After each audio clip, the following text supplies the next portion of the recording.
Wednesday night Bible study. We're continuing in our series, "Living Your Best Life." Uh, we have, like I said, we've looked at exercise, praise and worship, marriage, and tonight's lesson is on money and budgeting. Uh, One thing I said it this month, this whole month, there's some issues that we have, all of us deal with, but sometimes people don't like to talk about it in church. And as we said, our first lesson on exercise, you know, if your body is hurting, you're not going to feel like doing anything. When you come to church, you need to know what's going on to be engaged. When we had the lesson on marriage, you need a healthy relationship. Uh, when I counsel people before they're married, I said there are four areas that cause the most problems in marriage. Uh, One is sex, one is division of labor, one is children, but the last one is money. And even if you're not married, sometimes, as we said in the announcement, we have more month, seems like, than we have money. So tonight's lesson is on money and budgeting by Brother Matt and Sister Patrice Gatewood. Just as a measure of introduction, Sister Gatewood helps manage other people's money. So that's why I asked her to do that. She's an expert, and Brother Matt knows how to earn it. So,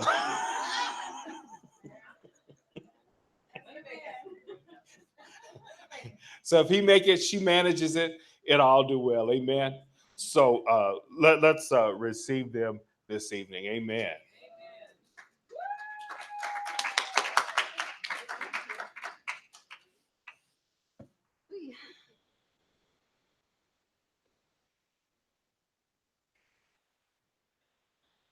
Sorry. Well, um, how many of you actually knew what the title was today? By a show of hands. Okay. How many of you look to be rich? Rich, R-I-C-H, rich. Okay. Look to be rich. Look, live. That's what your plan is. Um, uh, we're not here to tell you how to get rich. Okay.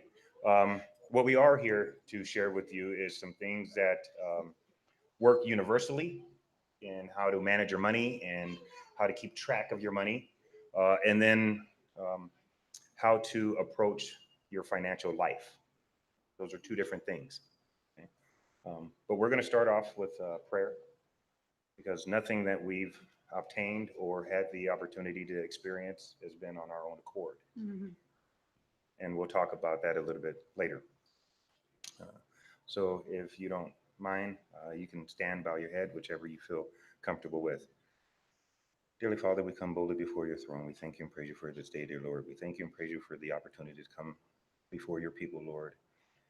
We ask that you remove all that is of self and place in all that is of you, Lord. I thank you for the many blessings that you have given us, this congregation, this church, Lord. I ask that you continue to make every voice, every soul in this room good stewards of what you bless them with, Lord. I thank you and praise you that you will continue to pour blessings of health over everyone in this room and on their way, that you will continue to bring new believers into the kingdom, Lord. I thank you and praise you that each person that is traveling here has traveling grace, and we have traveling grace as we depart. Lord, I thank you for the pastor for giving us the opportunity to share our life's experience with you. Yes, God. We thank you and praise you in Jesus' name. In Jesus. Amen. Amen. Okay. Give you a little history or a little understanding for those of you who don't actually know us, but know us from being here in the church. Uh, I am a LA City fireman. I rode fire trucks for 17 years. I have been on the job for 30 years. Um, that is a very long time. Um, but I wasn't always smart with my money.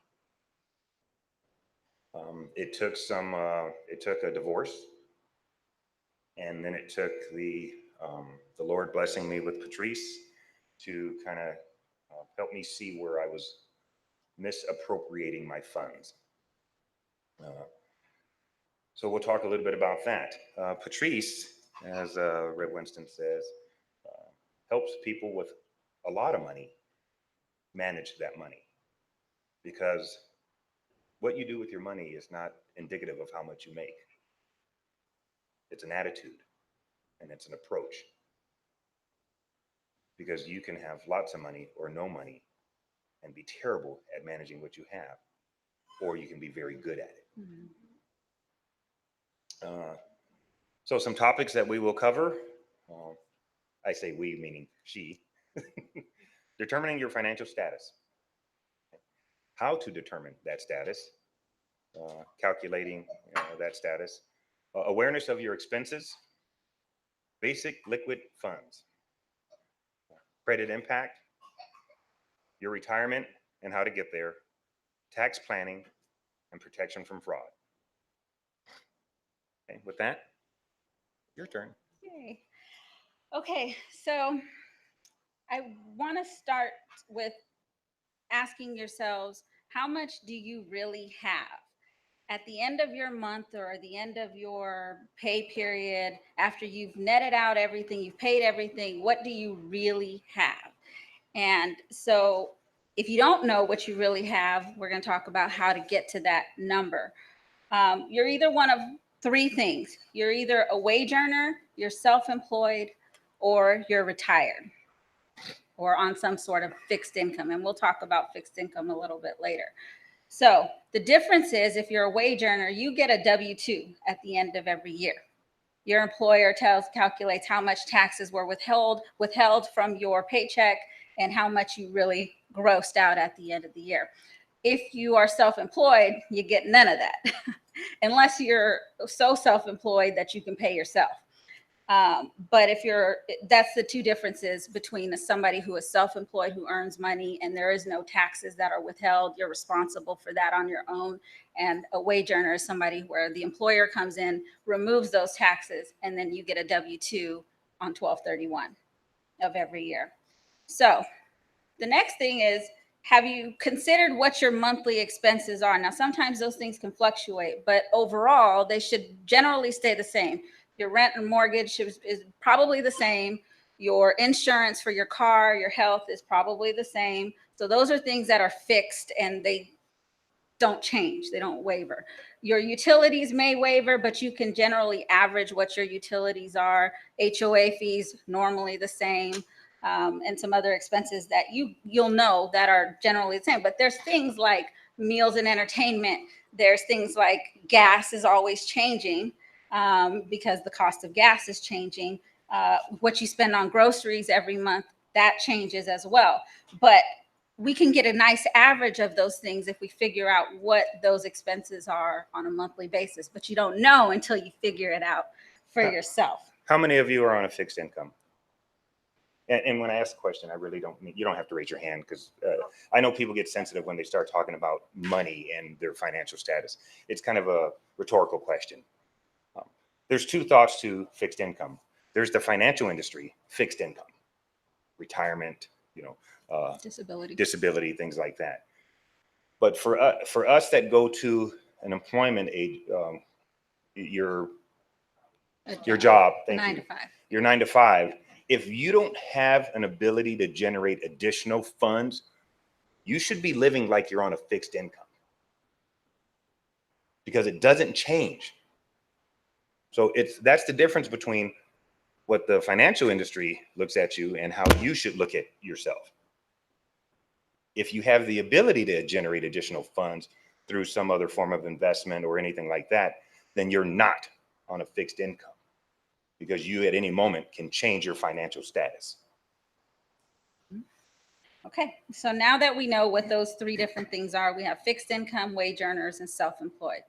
All of those things, it's not going to matter when we're trying to figure out what your net is. So I'm going to show you a way, if you don't have the ability to purchase an accounting software like Quicken, QuickBooks, there's a million of them out there that are relatively inexpensive, or they can be expensive. Sometimes they range from $100, sometimes they range to $300, just depending on what kind of software, but they all do the same things.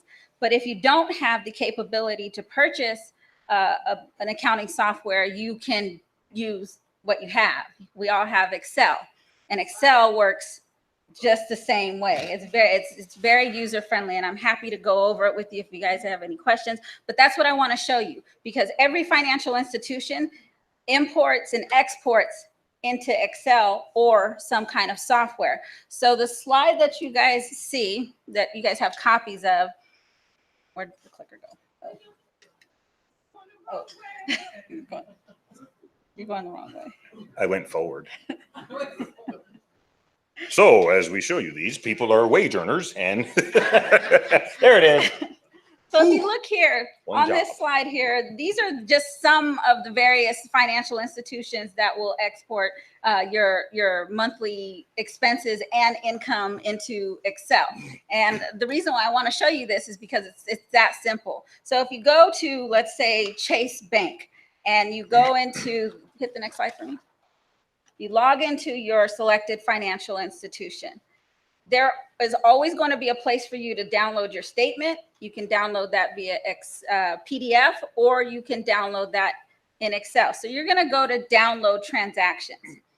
And then the next thing, next slide. It's going to give you two options generally. It'll say export to a spreadsheet, which is Excel, or you can export to financial software. That's going to be your Quicken, QuickBooks, whatever financial software you have. So you'll select what you want. Thank you. Then you're going to select a time period. Now, let's say that you want to look at year to date, and that's everything from January 1st, 2019 to today, July 31st, 2019. So you put in the dates that you're looking to export. The next slide is going to show you what it should look like. So this is what it's going to look like. It's going to show you the transaction date, the date you swiped, or the date the transaction went through the financial institution, the posted date, and then it's going to show you a description. So if you went to, this person went to Katsuya and spent $323.10. Has anyone done this before? Yes, yeah, that was my second question, because there's part of our courtship was Patrice did this for me because she saw how reckless I was with my income. I just gone through a divorce, kind of trying to get myself financially reset. And I just living the dream, I guess, you know, as you call it. I just, whatever came, went. And I was okay with that until she put it on paper.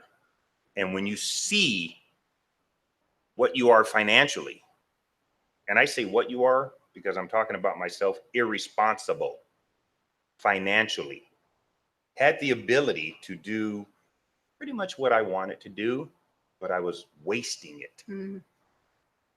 I was passing up opportunities, and every one of us have that. Remember, I said in the beginning, it doesn't matter how much money you have or how little you have. It's your attitude and approach to managing it and what you want, what you really want. Because in here, I talk about what is a want and what looks cool. Mm-hmm. Okay. What is the real desire that I have? Is it, you know, we talk about cars, you know, is it a functional car that has good fuel mileage and looks nice? Or is it the new Tesla? That's, both of them are going to get me to work to make the money to pay for them. But one's going to cost me a week's worth of earnings, and the other one's going to cost me 2 days worth of earnings. It's that mindset of what do I really want, you know, and it's not based on what the next person has, based on what I want, what I've prayed about, what's financially responsible, you know, for all the things I have, and then you move with that. So the benefit in this is when you download it this way, it's going to categorize every expense because, you know, they see all of these transactions. So they know what Katsuya is. They know what Postmates is. So it's going to categorize all this stuff for you. At that point, once you have it all in front of you, you can now sort by this category. And now you've isolated where your expenses are. So now you're able to tell, I spent how much in a month on meals and entertainment, and meals and entertainment can Dresses. be, no, it's not. Shoes. It's not dresses and shoes. Meals and entertainment. That's Hair. clothing. That's a clothing expense. Yeah. Hair, That's no. That's wardrobe. nails.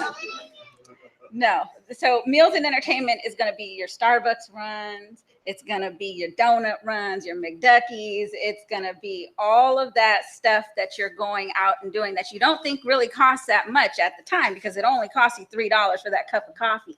But when you put it on paper and at the end of the month, you look and you're like, I did not spend $700 on meals and entertainment. And you go out for dinner, and dinner for two is $100. So it kind of gives you some perspective. You need this in order to figure out where you are, because this is the start. So this is what it should look like once you get there. Now, yes. Do you recommend doing January 1st to now, or do you recommend doing the last I think you should do the last month Okay. to start, but I do think you should look at your year to date. Yes, because you'll see that like in January. No, start now. Yeah.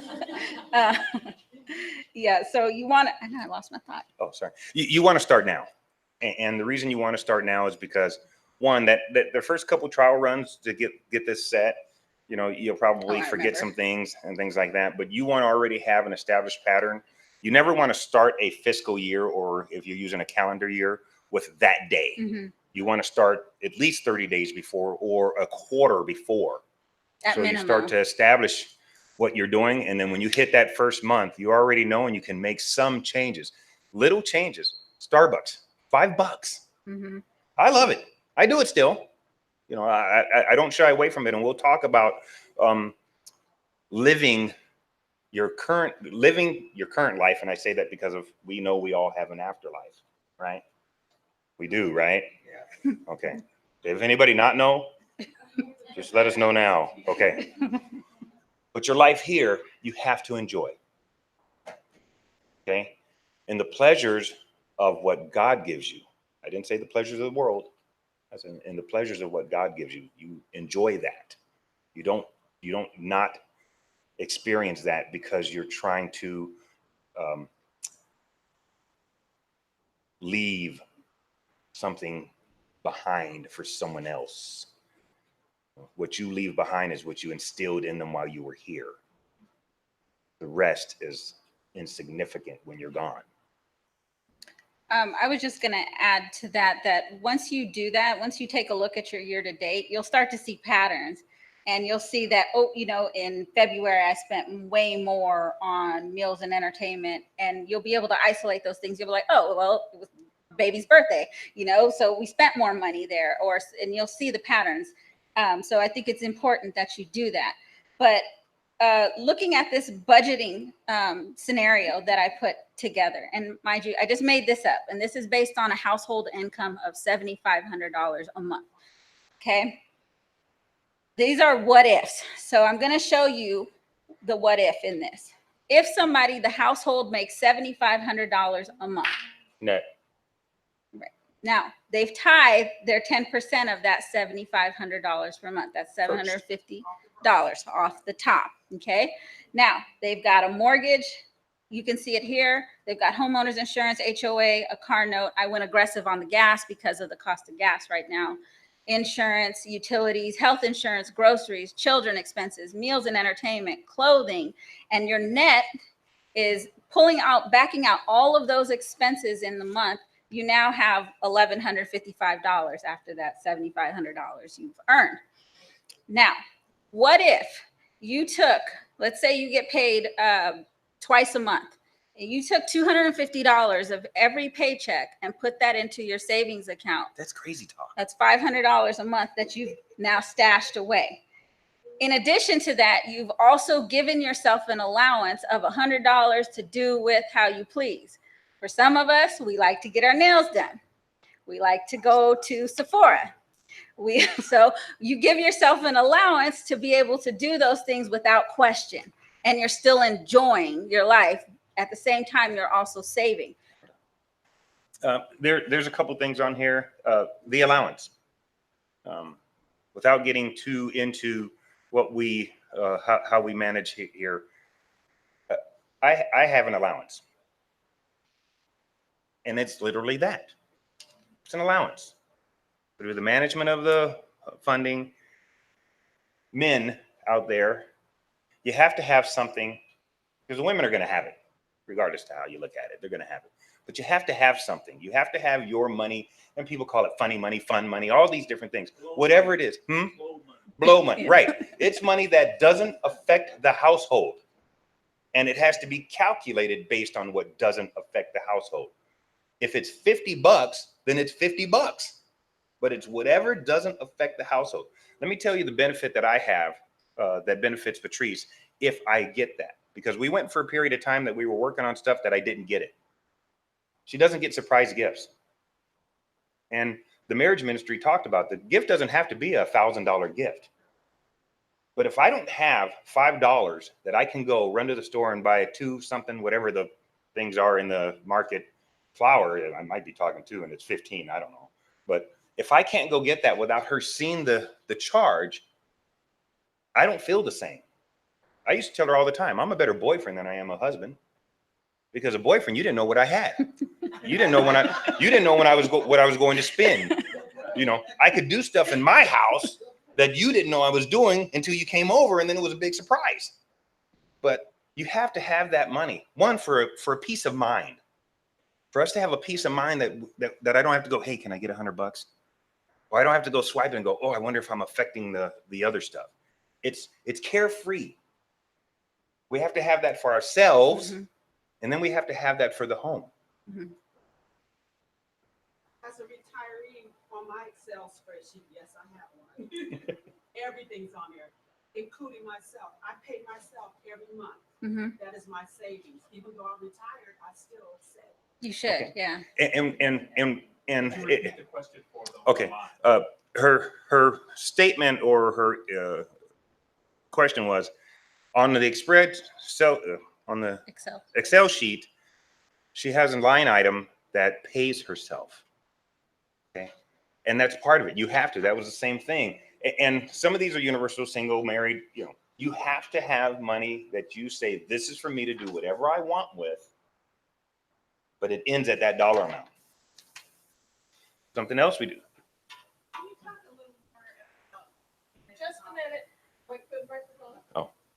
Can you talk a little more about, you made a comment about not worrying about or saving for the next generation, but doesn't the Bible tell us that we're supposed to leave an inheritance for our children? Okay. Yes. Children, grandchildren. How much? How much? It doesn't say you're supposed to leave them everything you've ever earned. So when I say that, I know families that sacrifice everything. They make it simple. Their home is struggling. Inside home. They don't go out as a couple and spend that $200 and it's a significant day or it's a regular day. They just don't do that stuff.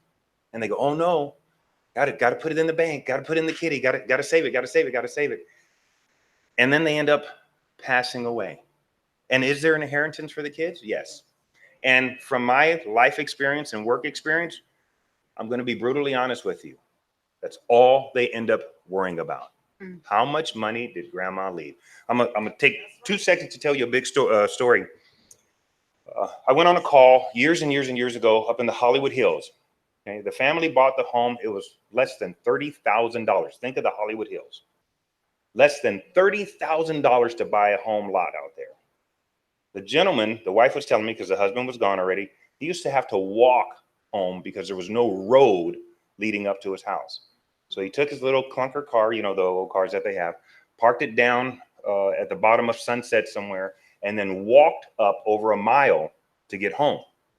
Well, that home was worth millions the day we went out on a call for her.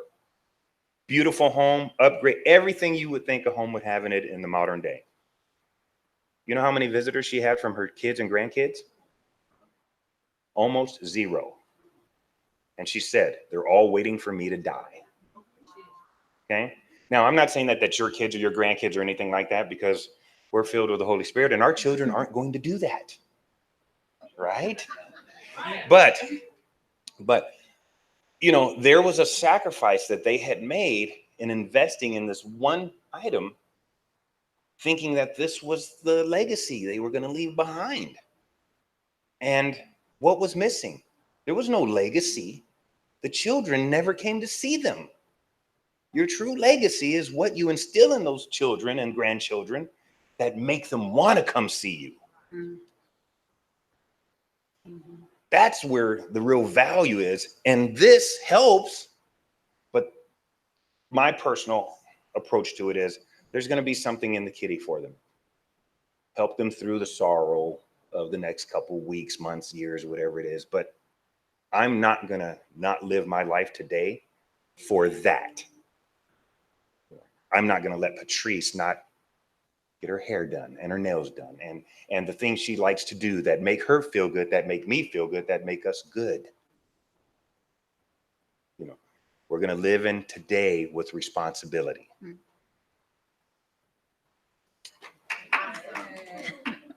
So in this what if scenario, if you saved $500 a month, consider what you would have. If you had $100 to yourself to spend however you want, that's $1,200. Now you may not spend it 1 month. 1 month you may just go, I'll hold on to it. It's like our Sephora points. We just go, I'll wait till the next month. And then you've now built up. And then when you find something that you really, really want, and now you have the blow money to go and just blow it on whatever you want, and you're still living. So now that we've figured out how to figure out what our bottom line number is, now we can figure out ways to be better and to enhance. So most people and most of my clients, their main expenses are in food and entertainment. They go out a lot. They spend a lot on alcohol and on a whole lot of other things. But it's mainly in entertainment. It's in the going out. It's Postmates. DoorDash, Uber Eats, That's wrong. They're great. They're for convenience, but they're so easy and they're so accessible that we tend to overspend in that. We're like, I don't feel like driving. I don't feel like cooking. So let me just Uber eat it real quick and it'll be here. But now you've gotten that. There's an additional $5 that's now added onto that bill, and you do that 3, 4, 5 times, 6, 7 days a week. It's expensive. It can be very expensive. So that's where I found that the most of my clients are spending the most money. Another way that we spend a lot of money is we don't want to bring our lunch. We don't want to make a lunch. Sometimes we need to be eating the bologna and the bologna cheese sandwich, the peanut butter sandwich, instead of going out and buying that lunch. Because if you spend $10 to $15 on a lunch because you wanted to get Chipotle that day, times 5 business days a week, you've now spent a ton of money, $50 on lunch for one person. Rev and I both work downtown. Rev doesn't mind me telling. And Rodney used to, and then he jumped the fence. There is no such thing as a $15 lunch. Not downtown, unless you're not going to get a beverage. You don't want bread with your sandwich. It doesn't happen. And then the timing of it, you're spending 45 minutes in line to get it.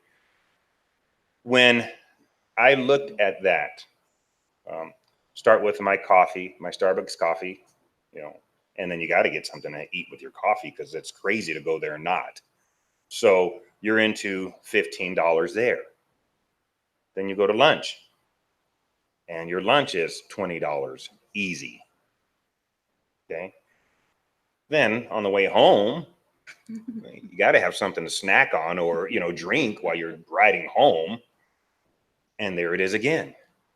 And you could easily be into a $60 day. And you haven't even gotten home to eat dinner yet. And you're both commuters. So guess what we're doing? What do you want? What do you want? I'm gonna tell you one thing. And then if it's me, I'm like, a McDonald's sandwich is fine for me. I mean, it's just going to go in and I'm asleep. maybe we should get barbecue. Well, what's the Rattler. Rattlers? I like rattlers. There's not a $10 Rattler meal. You know, you're into $20 each and you're now $40. You know, easily we're spending, and I wasn't counting her meal, but you're into $200 a day. And you Yeah, and you that and you part. really didn't invest in anything that's going to take you into tomorrow.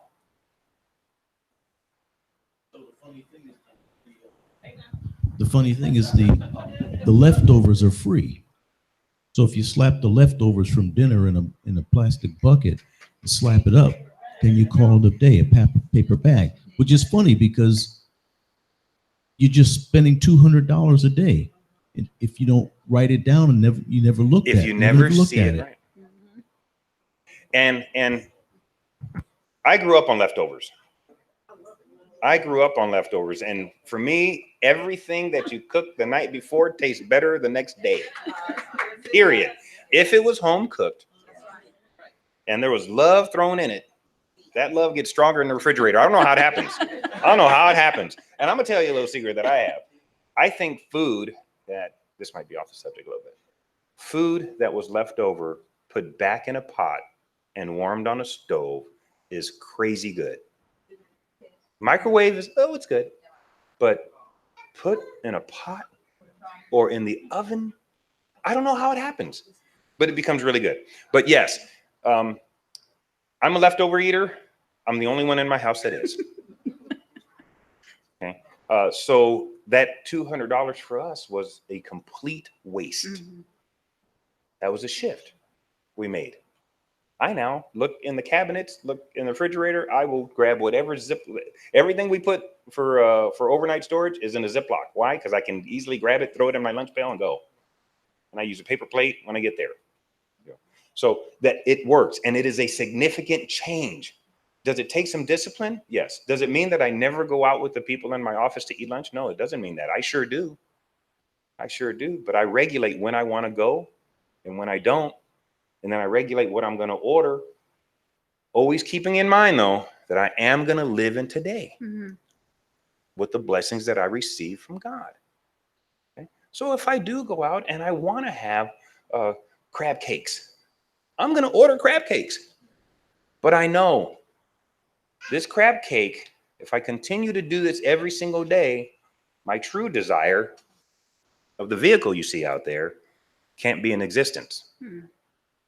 I have to pick responsibly.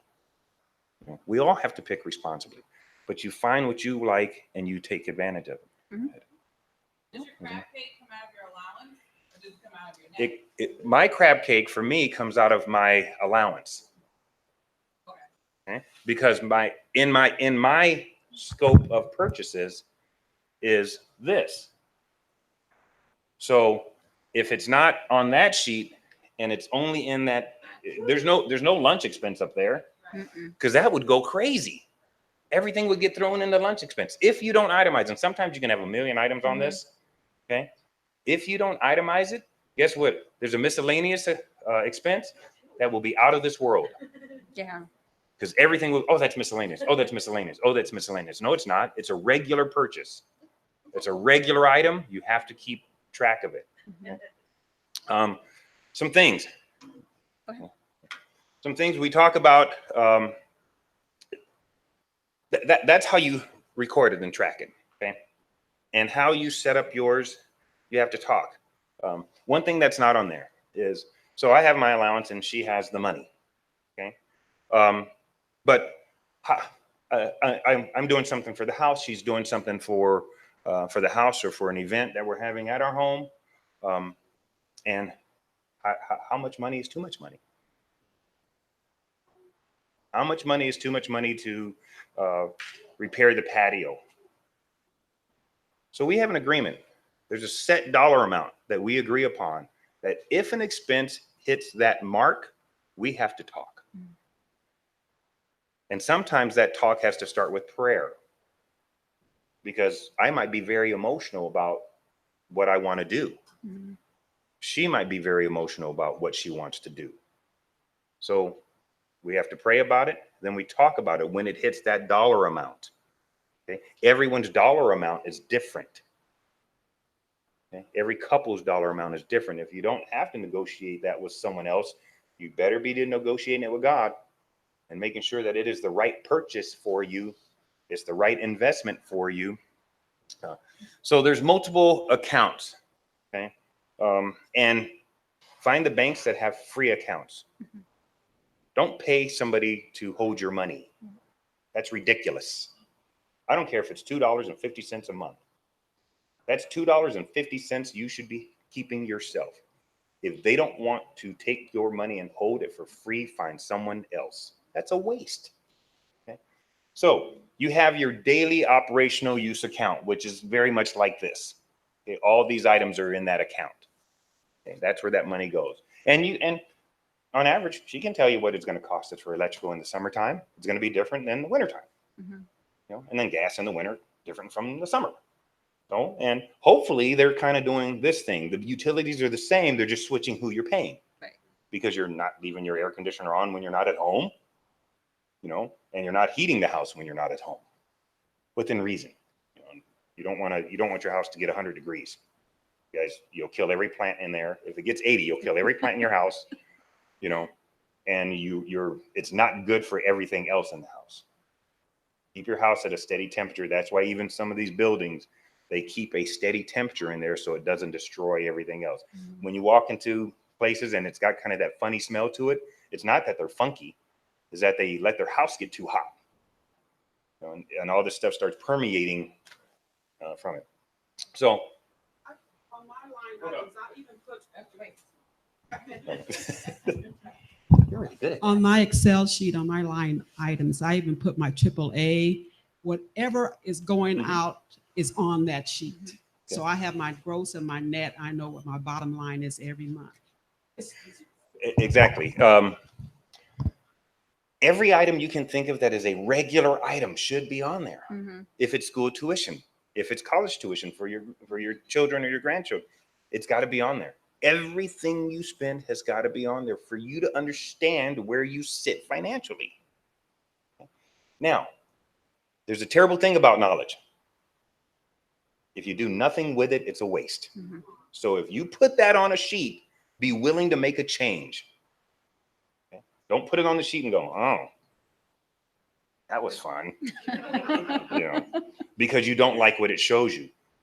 Make some changes to it, but make the changes based on living your blessing today here, preparing for those that you want to leave a legacy behind, you want to leave something behind for them. But think about your investments, and we're going to talk just a little bit about that as I move down. But in the accounts, so you have a daily use account, which is everything that's on here, right? And then on here, you should have a long-term savings account, which could be referred to as your retirement account, something that you know is for the future. Okay? Designated time. Every one of us in our mind should have, if you're not already retired, you should have a vision of when you want to be retired. This is the very end of it. Now, I will tell you, because I am of retirement ability, I've met the mark of it, I'm not ready. I'm ready on Monday. I'm not ready on Tuesday. I'm ready on Wednesday. I'm not ready on Thursday. They make me mad. I'm not, I'm ready right now. And then I go home and I think, man, it's really easy to go. Is that recording? It's really hard when I'm there and they work. No, it's really easy to show up and do the work. I've done it so long. I'm comfortable at it. And I'm somewhat of a chameleon. Even though I fight change, it's uncomfortable, but I can change into what they need tomorrow. Because the skill set is going to stay the same for me. Okay. Real quick, while we're on retirement, for those of you that are, whether you're a wage earner or self-employed, you should be thinking about retirement.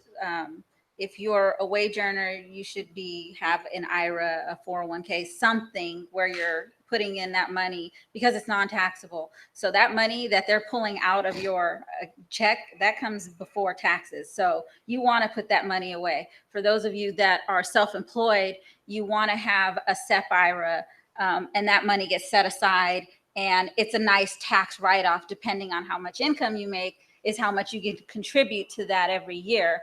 And it's a very good deduction because you guys need the deductions, as many as you can get, especially being self-employed. Now we're not, oh, sorry, go ahead. Microphone check. 1, 2, 3. Okay, I was sorry, I was talking a lot today, so I was wondering for people who, you know, like really new to it and everything, and then you're maybe somewhere like in the middle where you're like, yeah, I gotta stay for my future. Maybe possibly I still might have good, you know, just maybe 10, like 20, 30, you know, years. I'm starting late, so 34.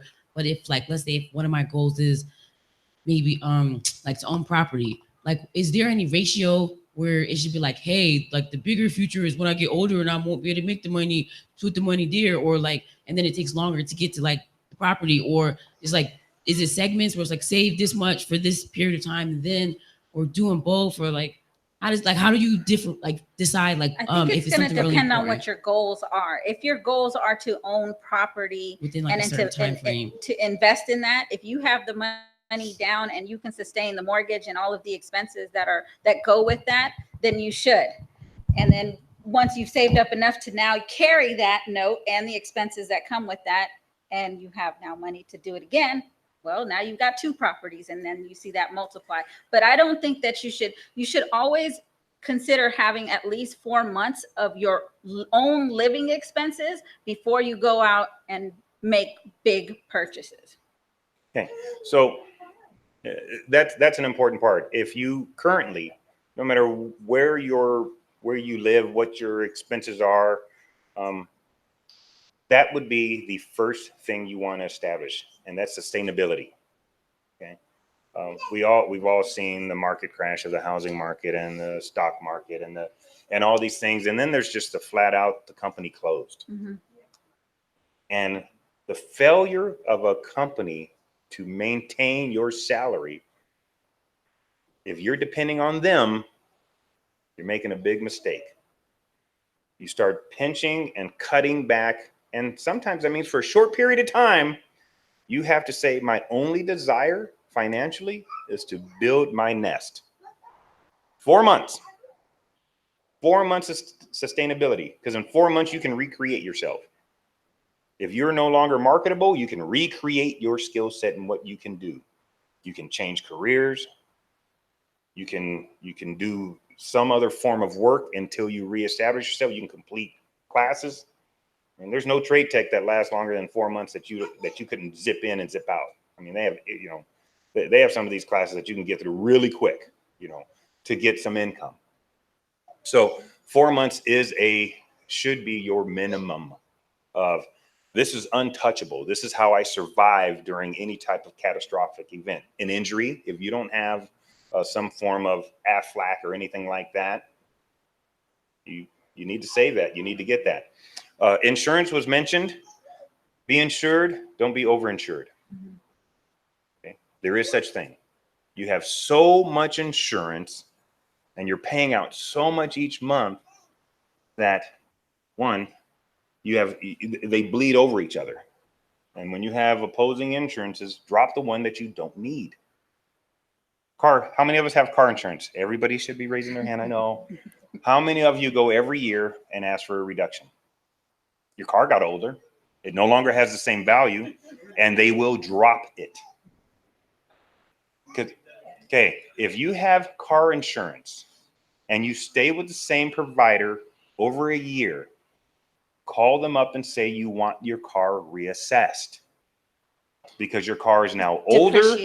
It's depreciated, and the rate will drop. If you never call them, guess what fee I'm going to charge you? The same as that brand new car you pulled off the lot for the next 6 years.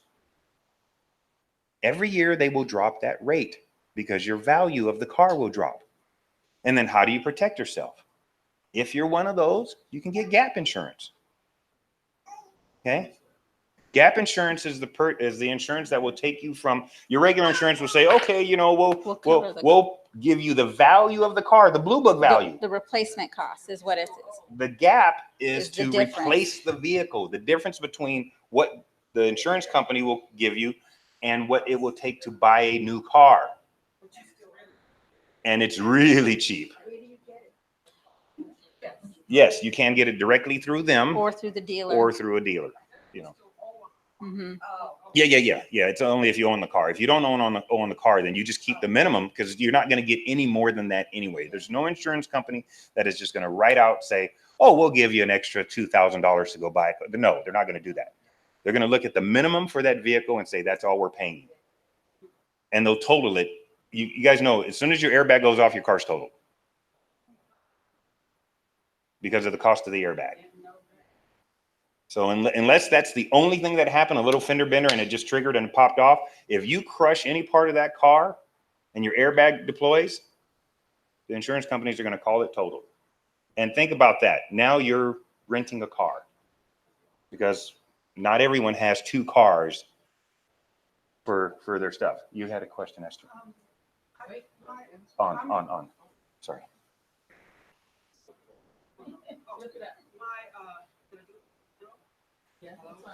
Okay, I'm retired, but my background is human resources and included in that is retirement benefits. And so I just wanted to say that it's never too late. And also, if you're young, get started on it. Mhm. Don't leave it till the last minute to start working on your retirement. And they spoke about insurance. There's a thing called index crediting, which sometimes is a little better than a 401k. Because with the 401k, when you start pulling out, you haven't paid any taxes on that. You're going to be paying taxes. So there's a lot to learn, but don't hesitate, get started. Yeah, the goal should be, once you put that money in your 401k, don't touch it. That's the goal. The goal should be, you shouldn't have to pull out of there. Christina? I'm kind of with my friend in front of me about the retirement. What if you have student loan debt? There's nothing on there that says debt, credit card debt, Okay. none of that. So maybe about your net, you need to put that. No, I'm asking about debt, student loan, credit card debt. So I- is your net, you're supposed to apply that to your credit card to pay it off faster? Or is there like a snowball effect where you take the payments and try to pay it off as soon as possible? Or which brings us to the next thing about oh, debt. wonderful. So Let me finish real quick. We're going to get right back to, I just want to make sure that everybody understands that accounts, having multiple accounts for me works. Okay. So you have your long-term savings, you have travel. Everybody in here wants to go somewhere and do something. And it's more of a short-term savings account. It's with a purpose. I'm saving to do this. Now, when we say that, everybody thinks, oh my gosh, I can't put 300, 200. I don't care if it's $10. Mhm. You start putting towards it. You have a goal. If you don't set a goal, you'll reach nothing. and then when you go on the trip, you'll be hurting. Don't travel. Don't let your friends talk you into taking a trip somewhere and you don't have the money. Because when you get home, they're back to their normal life and having fun, and you're trying to figure out, how do I eat? Right. Do not do that. And that's for maybe a different generation, but it's something to remember. Home purchase and college. Okay. That's a real deal. That's a desire of most of ours, even though some statistics say that millennials don't plan on ever purchasing homes. That's some statistic that came out, but that's a real savings. Now, which one is your priority? Which one has the greatest pressure on you is the one that you pick to put the most to, but don't not put something in the other one. My oldest son is 26. 6 or 7. 26, yeah. But when I knew I was getting ready to have a child, I right away, this was in back then. I went and got one of the big water jugs, and a sparklet water jug. And every time I had change in my pocket, I threw it in that jug. Every time I had a single dollar, if it was a $1 bill, whatever number I had, and so I started watching how many singles I had. When I walked in the house, that was the first thing I did. I pulled out my wallet, I looked in there, I pulled out every single dollar I had and every change I had and dropped it in there. When 9 months later, I had $1,500 in that jug. Because it was non-focused. I just started throwing everything I had in there. So it's easy to have money that you can do something with if you discipline yourself and just do it. I didn't even think about it. I never thought how much would be in there until the day that he was born. And I thought, okay, now I'll go buy some some cribs and all that other stuff that I was going to buy, and had no idea I had enough money to furnish his room. So when we talk about putting money away, if your financial status says it's $5 in each one of those accounts, put 5. If it says it's 10, put 10. If it says put $250 in there, put $250 in there. Don't go, I'm going to increase my fund money instead of increase my future money. Okay. And then hobbies or anything that you have, recreation, and that's that fund money. That's that, that separate account that I can use, that she can use. Thank you. Okay, we're going to talk about debt. So credit cards, student loans, personal lines of credit, there's all kinds of different kinds of debt. And credit cards are also like Uber and everything else. They're just so easily accessible, and they're always increasing your limit, and it's just way too easy. But I want to talk about where your balances should be. You should be at minimum 30% of your credit line. This is going to affect your credit. If you let's say that you have a credit line of $5,000, you shouldn't be more than $1,500 on that balance. And that's 30%. Why? Because that affects your credit. Your credit rating is going to go down if you have higher than that. If you're not sustaining that, they're looking at that and they're now dinging your credit for that. So you should always, all of your credit debt should always be at least at 30% minimum. Per card? 30%, no, So if you have, because each line is looked at individually on your credit report. So yeah, so if you have an American Express, a Capital One, no, not overall, individual. Yes, so each credit line should not be more than 30%. So you want to keep that and make sure that those things are paid on time. The second you don't pay those things on time, you've now accrued fees, interest. They will eat that up. They know. They're waiting for you. If you're at 5 p.m., if it says your payment is due at 5 p.m., you better make sure it's not Eastern time, because now you're late.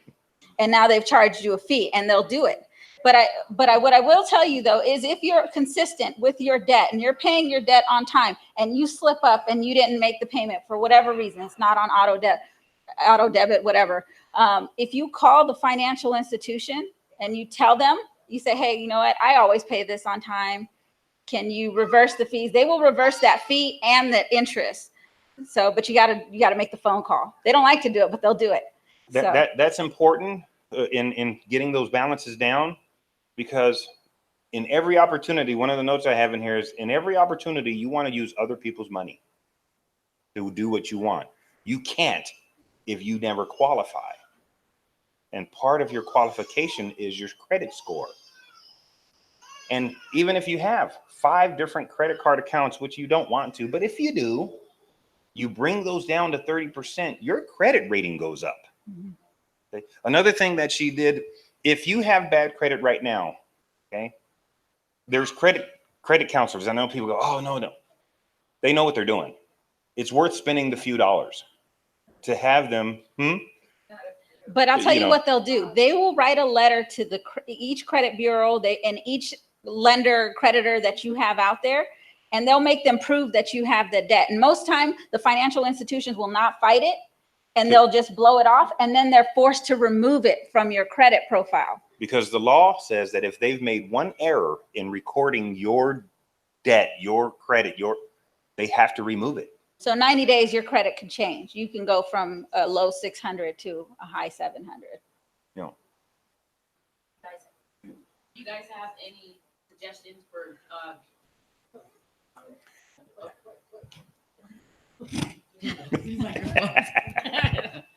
okay. Do you guys have any suggestions for affordable ones that are not like crookish or whatever? I know back home I heard of, my mom was, Lexington Law, whatever. And sometimes it's a lot of advertising. We can all like go do reviews on our own, but do you guys have anyone here? I like to work with personal experience from people that are like, I used this one and it actually, and it was affordable. And because we really don't promote one or another, Okay. but we will, after this, we will share which one we used. okay. Okay. And I will say, when we have a nonprofit one. Uh, Nonprofit counseling, they'll No, the statement is that there are nonprofits out there that will do it for free. And Right. that's what I was getting ready to say. You can do it yourself. You can, And that pay too. nothing. Yes, Yes, you yes, can do yes, it yes, yes. yourself. You just You- have to be willing to, And diligent with it, because it is about pestering them with letters. Yeah. That's what it's about. But when you're working with them, your credit score goes down. When you're working, during the time that you're working with them, Yes. Oh, your credit score we did not goes- experience that, but your that's, credit score goes down. My friend. uh-huh. You used to move that pretty bad. So, But she was So- paying to him, but oh, then she paid. okay, no. See, that's something different. Okay, that's something different. We're not saying join, go into business with an agency that says, oh, we're going to merge all your credit together and then you pay them. That is exactly what you don't want to do. yeah. You're So- now paying somebody to manage your money. Generally speaking, just so that I can make sure that we cover this in debt, if you have multiple credit cards and you're trying to get away from, having all these multiple credit cards, student loans, my suggestion is start with one. You make the minimum payments on all of them, make a bigger payment on one until it's gone. Okay, and then move on to the next one. That's how you're going to get rid of your debt. And for student loans, there's other ways to get them forbearance, where they just say forgiven. But before we exit tonight, I do want to tell you some things to avoid. Just in being in the financial industry, some things that I've seen that have happened to my clients is phishing scams. These are emails that we get that appear to be from a financial institution. It could come from Amex, or it could come from somebody you may seemingly know, but the last part of the email says something different. And you'll get an email saying, hey, send me your account information. Don't We're going to send deal them. with that next week. Oh, okay, never mind. Okay, and then real fast, because I'm 25. Loaning money.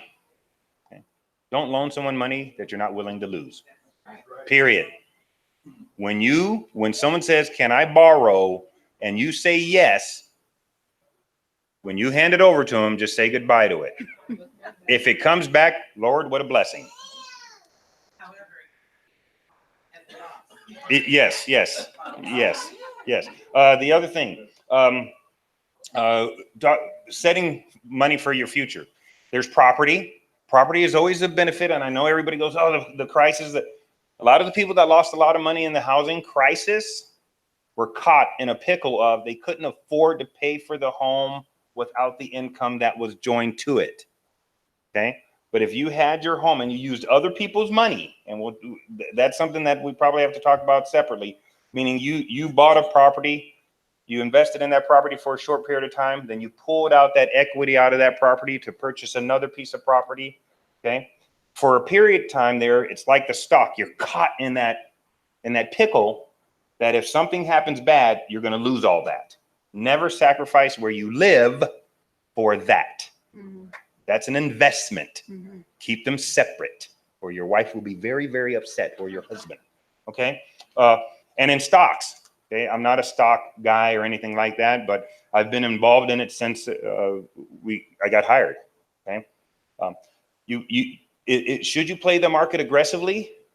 With a portion of it, because you have to be aggressive with it. You don't want to just sit on what you've got. You want to try to make your money, make more money. Okay? So you watch a little bit and you choose aggressive and then safe. Put some of it in safe money, which means it just takes the normal interest rate of the banks and it grows at that rate. Okay. It all depends on how you want to do it. And know that if you have an account like that, you can change it at any given time. Mhm. You can call them up. I want to be more aggressive on these 3 items. With mine particularly, I can even call and say, I want to invest in this. And they'll do that. They only give you so many times a year you can do it, but you can do that. Okay. Have it somewhere around, 60-40, if you can.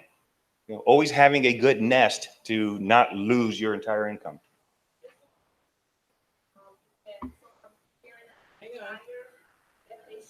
Hang on. Sorry.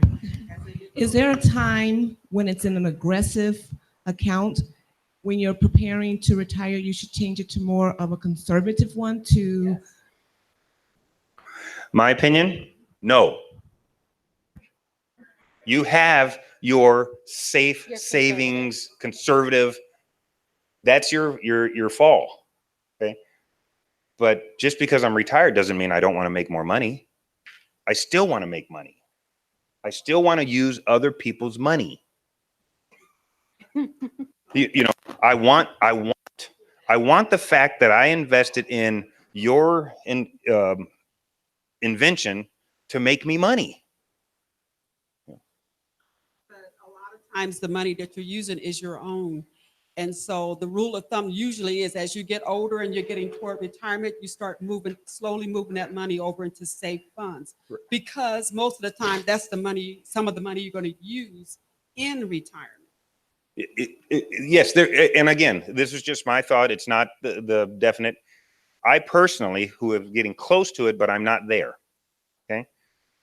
I have a set amount that I say, okay, this portion of my retirement, I'm not going to touch. It's going to be the one that I say, and here's the other trick about retirement funds. How long do you plan on living?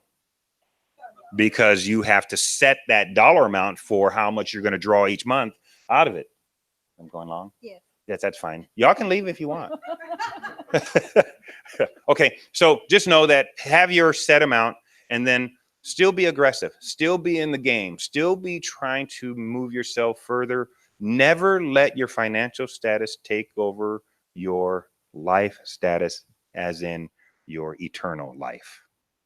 When this conversation supersedes prayer, you've just lost the game. Good job. That's it. Amen. Well, thank you, thank you, thank you, thank you. I know we all have, hopefully we all have learned something this evening. Amen. Amen. Let's receive our offering for this evening. And while we do that, are